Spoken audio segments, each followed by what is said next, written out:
Hello everyone, Alec DeLorean here, and I hope you're having a wonderful day so far. Now in today's video we have our Season 5 tier list video that I nearly forgot about until someone recommended that I make one in one of my live streams. I was like, wait, I completely forgot. I need to make a tier list. So here we are, making a tier list. Before we get into it, I will say this is my personal opinion. I'm not a Kyber 1 player, so don't take this too seriously. I feel like I'm decent at the game, but obviously I'm not playing against high ranks all the time, so it might not be valuable in that sense. But I feel like typically this list I'm happy with anyway. But before we get into it, if you would like to join the Patreon or Discord, the links are in the description below. And if you enjoyed this video, this content and all things Star Wars and Marvel related, be sure to like and subscribe, and I will see you in the video. Alright, so actually this is in alphabetical order, and because Glikkin's new, I'm going to put him at the end, just so then new character last, you know, without further ado. So Aran Tal, I have him in steady, nice, good old B. He's really, really good. In Season 1, he was very low down, like maybe bottom of B, C borderline, but Season 2, he gained some buffs. Season 3, he gained some buffs. Now he's really balanced, really fun. He's really, you can counter him easily. You can also get destroyed by him. He's in a very balanced spot. Like, he's not OP against everyone. He's just really good against some hunters and then weak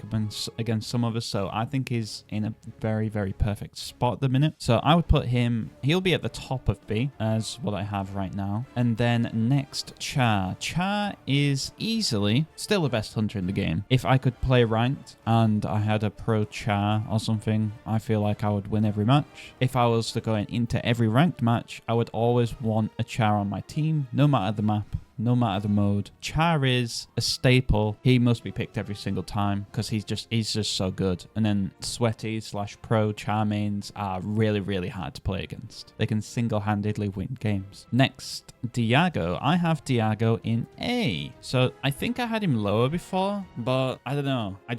He's really, really good. He's still not great at helping out with objectives, but because he can so easily kill pretty much every hunter in the game, I kind of been like underestimated him this whole first 4 seasons, and now Season 5 I've played him a little bit more, and I'm like, okay, he can be viable in objective as long as you get your kills, and a lot of the times getting kills is actually quite easy. So yeah, I'm gonna put him in A for now. Grozz, my least favorite hunter in the game. I think I've always had him in D, but I'm actually gonna put him in C. I've tried my hardest to play him a little bit more, and I've also seen some really good Grozzes now, so he's actually jumped up from D to C. He's not like you need him in every match, but if you're playing against him against a certain squad, he can be really hard to take down, especially if he's also getting healed on top of that. But there's times when if you're against all ranged characters or hunters as Grozz, a lot of the times by the time you get even close to them, you're already going to be half health or nearly one shot. So that does draw him down a little bit, but if you're against melee hunters, you're going to be coming out on top like every single time, except maybe Glikkin, depending on how well you can react, I guess. Next, Imara Vex, one that has always been quite consistent low, but I've actually jumped her up to B now. She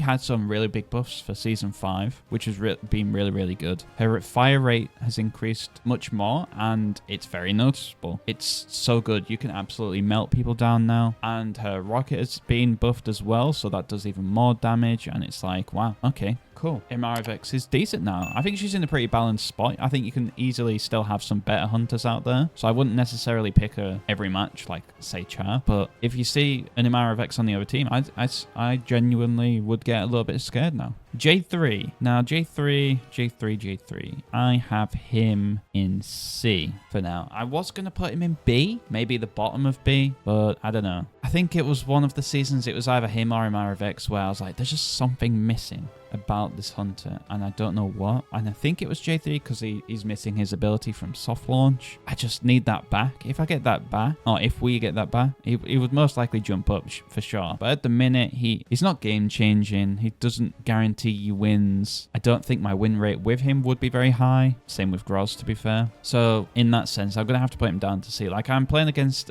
J3, it's like, oh, I can easily kill him, or oh, I'll just go fight someone else because I can't get past this deflect. Like if I'm playing Nox, it takes forever to take out his deflect. So it's like, okay, well, I'll just run away because he can't catch up to me. So that's J3. Next is Chaos. I have Chaos in B. I think I have her in the lower end of B. I was tempted to put her in C, but I was like, nah, Nah. Chaos can be really good sometimes. She has some. She has the ability to do some really good plays. Her ultimate is pretty clutch at times. Her shield is really hard to take down. She's really good against melee hunters as well. Like I remember playing Utooni can destroy a lot of people, but Chaos can deal with Utooni quite well. Same with Glikkin. Her shield is her main thing, which is quite obvious. But yeah, she's hard to take down, but she's not game changing like some other hunters. So I think she's in a nice spot. B for me is like the staple. Like that's where I want every single hunter to be. A's okay, C's fine, and then S is like, okay, maybe we need to change a little bit, so then they're not picked as much. So that's Chaos. Next is one of my main DPS. I have two main DPS now. It used to be Aran Tal, but I don't play him as much anymore over the last 2 seasons. Nox got introduced and I was like, okay, cool, Nox. I really enjoy Nox. Where do I have Nox? I have Nox in A. I do have her in A. She's really, really good at dealing with a high amount of burst damage. Like if you can hit just a headshot, that's just going to make all of the hunters in the game just like, oh my god, because they're going to be so low health. And then 2 headshots on a tank, and then they're going to be panicking as well. 2 headshots on anyone else, and they're going to be dead. So it's like Nox is really good at high pressure. Her ultimate's really, really good as well, and I really, really enjoy playing Nox. Maybe I'm being biased. Maybe she should be B, but I'm just putting her in A because I play her a lot, and I have a lot of success with Nox. I'm constantly getting over 10 kills per match. So yeah, I'm going to put Nox in A. Pilbush. Okay, Pilbush. I was so tempted to put Pilbush in S. I'm going to leave Pilbush in A. The pure reason why is I'm leaving S for you can pick this hunter on any map on any mode. Whereas Pilbush really, really shines on dynamic control. But then Squad Brawl, I wouldn't really pick him because a lot of the times people are going to be spaced out. So you're not going to get as much value from all of your abilities and weapons because you're all about AoE damage. So area of effect. So in that case, Squad Brawl drops off. Power Control kind of drops off because it's free zones. So essentially there's going to be 3 different areas where people are going to be. So yeah, top of A, but not quite in S. I think we're on our way to Pilbush going in the right direction to being balanced. We just need Pilbush to get down into the Bs now. So A, yeah. Rieve.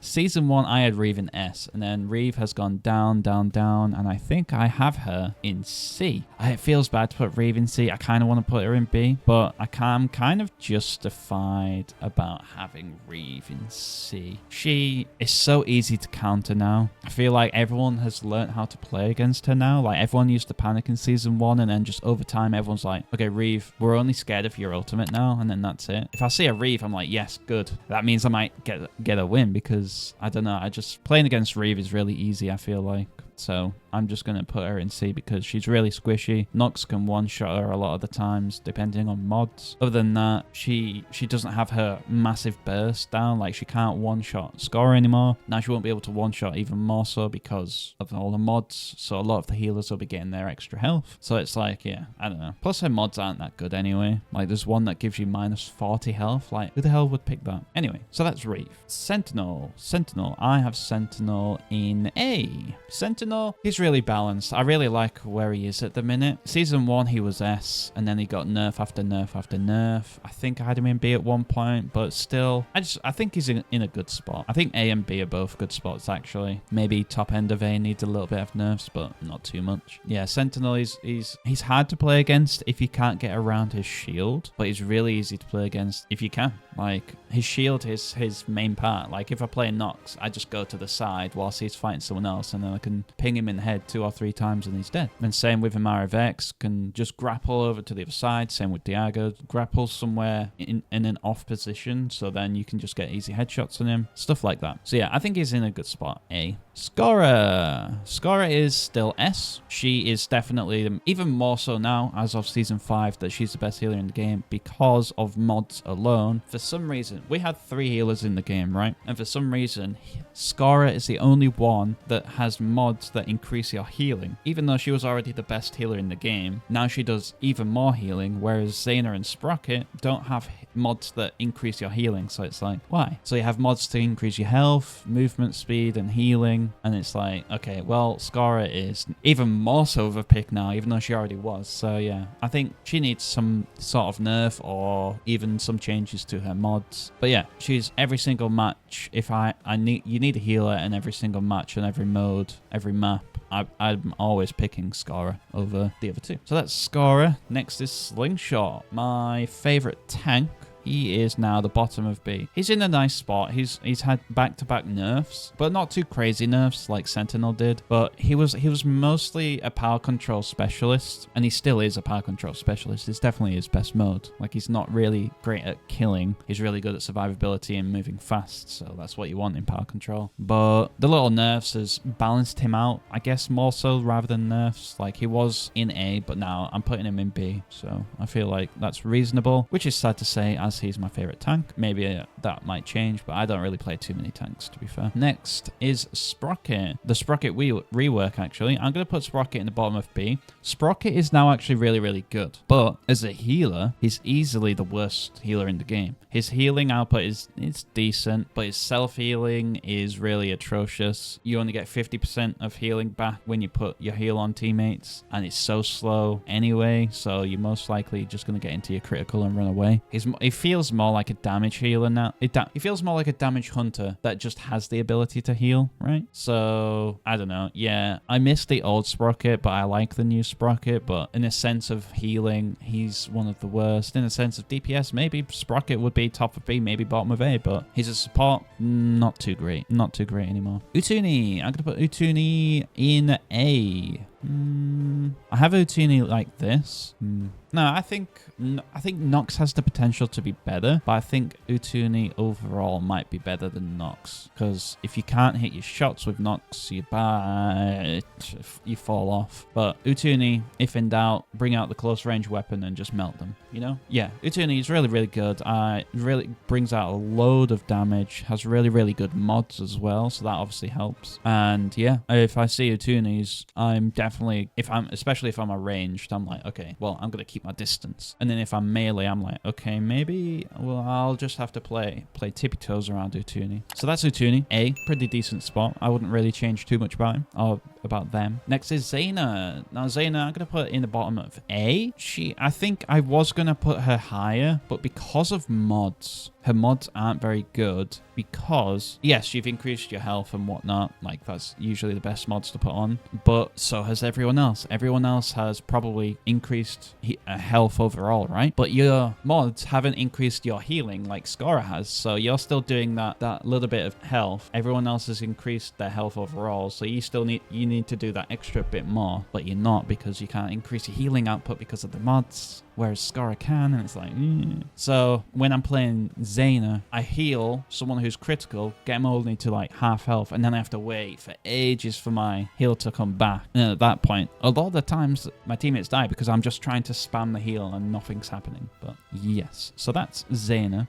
Make her mods better, make her do more healing, then she'd probably jump up. And then last is Glikkin, which is my second main DPS. My DPS mains are now Nox and Glikkin. And Glikkin is S tier. I would like to see Glikkin in a lot of my matches on my team, because he's so good against Skora. Like, oh my god. I see Skoras in every ranked matches, and I'm like, I just want to be Glikkin and just make their day miserable kind of thing. So I've put him in S. He's so good against tanks as well, so he's really, really good against Charr. He's like the hunter they brought in to deal with the S tier ones, it feels like. But then he's also really, really good against the lower end tanks, because his ability to do crit on health percentage rather than a fixed amount, meaning you do extra damage against lots of health units, so a lot of tanks. So what I do is with Charr, I deal some damage, bait out the heal, then go out invisible, wait for his heal to finish, and then just crit him and melt him down. And then yeah, since Glikkin has come in, I don't feel as scared of Charrs